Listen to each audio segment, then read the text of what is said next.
Hello everyone, for Brick's sake here. Today on LEGO Academy we're doing Studio 2.0 Part 2, the advanced techniques. Let's get straight into it. First thing I want to tell you about is importing existing builds into Studio. There is a large part of the LEGO community that loves to turn existing sets into new and wonderful designs by only using the pieces in that set. When you open Studio 2.0, you can scroll down to the bottom and you'll find this import LEGO sets option, and you can bring in the exact piece count and color combo and everything for a LEGO set. So for example, if we import the police station, you will see on the left are all the pieces and colors that are used in this set in the exact amount. If you've ever wondered how people have done like all the re-brickable designs, this is how they've done it. They've imported the set and then restricted themselves to only using those pieces to redesign whatever they want to do.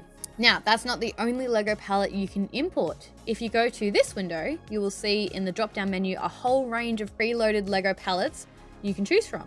I usually just stick in the main, which is everything. For those of you who want to enter into the Bricklink Designer program, this is how you can import the specific pieces available to make a set out of for whatever series you're up to. At the time of making this video, I think we're about to have series 9 or 10 come out, so that's what's preloaded. If that's what you want to do, make sure you keep Studio up to date because they will automatically add the palette as part of the update. So if your Studio software isn't up to date, you might not have the palette and be wondering where it is. So make sure you do that.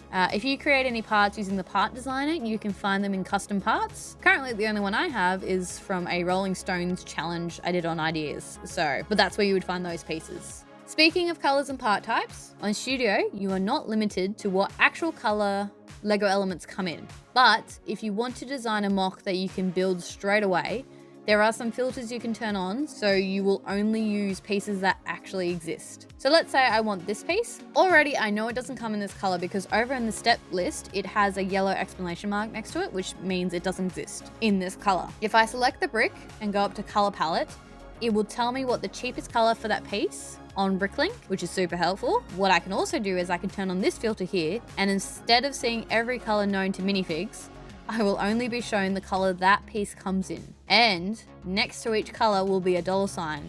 The more dollars, the more expensive the piece is. It is a super helpful design feature if you want to manage your mock budget. And I only discovered this recently while prepping for this video. So I'm going to use it a lot. One of the last things you can do to change your pieces to actual colors, I think it's a new thing, I haven't seen it before, but is this color validator. So if you click on that, it will show you all the pieces of your build that are not available in that color anymore. And so you can either click on the little arrows and pick one there and it will change everything, or you can just go auto fix and it will change them for you. That's a nice extra little hack you can do. Now, speaking of mocks, the next thing I want to guide you through about Studio is how to use steps. So after creating an incredible design, if you are wanting to either submit it to the Bricklink Designer program or sell the instructions on websites like Rebrickable, you will need to make instructions. And the first thing you will need to do is make sure that your project is neat and all the bricks are separated into steps. Steps are an especially useful tool to move parts of your builds around. If we have a look at this little Lego brick pit I made for the hobby challenge on LEGO Ideas, if I select the draw step, it will select all the pieces I used to make that draw. And by doing this, I can move the whole build of the draw into whatever position or orientation I like, so that I can see inside it, which is very helpful for when you start to render stuff, FYI. I can also do that with the minifigure display unit I built. Now, I will say, this was a quick design, so I wasn't thorough through the entire build. If I click on Lighthouse, you will see that it started being the lighthouse, but I was lazy, and there are a couple of builds merged into one step. So it's no longer a quick thing to click on this to move the lighthouse if that's what I want to move. It's selecting everything. So if I want to separate them out, there is two ways you can do it.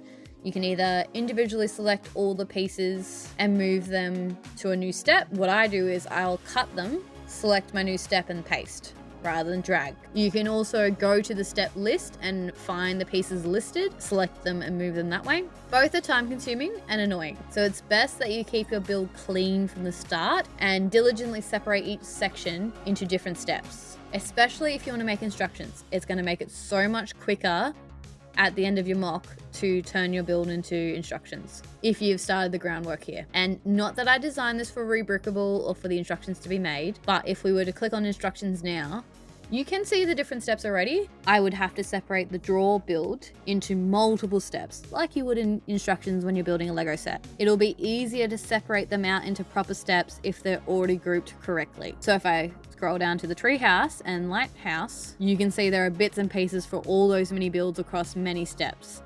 So keep your project neat. Even if you're not doing instructions, it will help you out when you're building, trust me. While we're here, if we click over to page design, once you have your steps appropriately separated, this is where you can edit your actual instructions and you can, insert color guides and size guides and arrange your layout, etc. That takes a long time.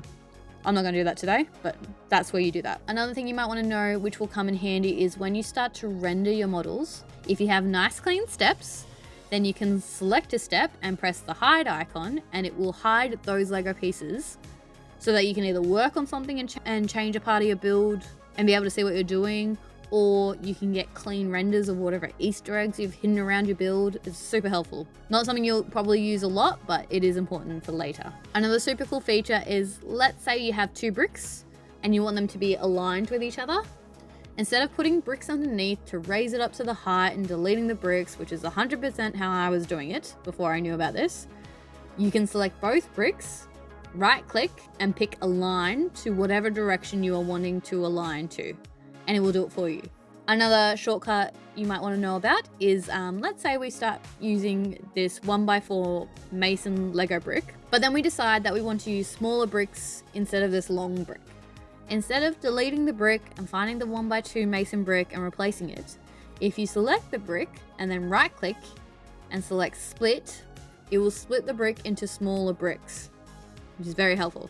You can even use it to split a 1x1 brick into 3 plates, for example. You can also merge bricks like the 1x2, 1x4 to make a 1x6. It's not a tool I use often. For me, it's quicker just to delete and replace. But it's a great option if you want to, say, add extra wall detail late in the game, or if you want to add like brackets or clips, you can easily split up a brick into plates and, swap the pieces out. So, but yeah, and then we have it. There are some more advanced tips and tricks for using Studio 2.0. In the next episode of LEGO Academy, we're going to look at Studio 2.0's part designer. This is how you can import stickers and stuff into your mocks. So make sure you hit subscribe so you don't miss that one if that's something you're looking to learn how to do. And leave us a like and a comment and let us know if you have any other advanced hacks for using Studio 2.0. Like I said, these are just all the ones that I use, so I just want to let you guys know. But yeah, I'm curious what else you guys have found while using the software. Anyway, I'll catch you on the next one.